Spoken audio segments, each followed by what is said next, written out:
And గోంగూర పచ్చడి అది ఇంకా టేస్ట్ చాలా బాగుంది. నాకు సేమ్ ఆథెంటిక్ గా విలేజెస్ ఎలా చేస్తాం అలాగే అనిపించింది అనమాట. పులిహోర ఎవ్రీథింగ్ అన్ని చాలా బాగున్నాయి.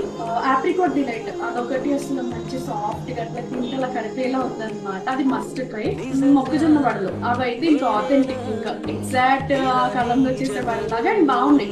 క్రిస్పీగా లోపల సాఫ్ట్ గా. సో అది మస్ట్ ట్రై, ఖచ్చితంగా ట్రై చేయాలి. స్టాఫ్ టైం టు టైం పాపం ఎన్నిసార్లు పిలిచినా కూడా వాళ్ళు వెంటనే వచ్చి బాగా చెప్పారు, చేశారు. అండ్ గీ కూడా పాపం ఎక్కువ కొద్ది వేస్తూనే అన్నారు. బాగుంది, చాలా బాగుంది. సర్వీస్ బాగుంది, క్వాలిటీ బాగుంది, అంబియన్స్ చాలా బాగుంది. ఫస్ట్ బాగుంది. ఫ్రెండ్లీ స్టాఫ్ కూడా మస్ట్ రికమెండెడ్. హరే హరే హరే హరే హరే రామ, మరి ఇలా ఎలా వచ్చేసింది ధీమా, ఎంతో హుషారుగా ఉన్నదే లోన, ఏ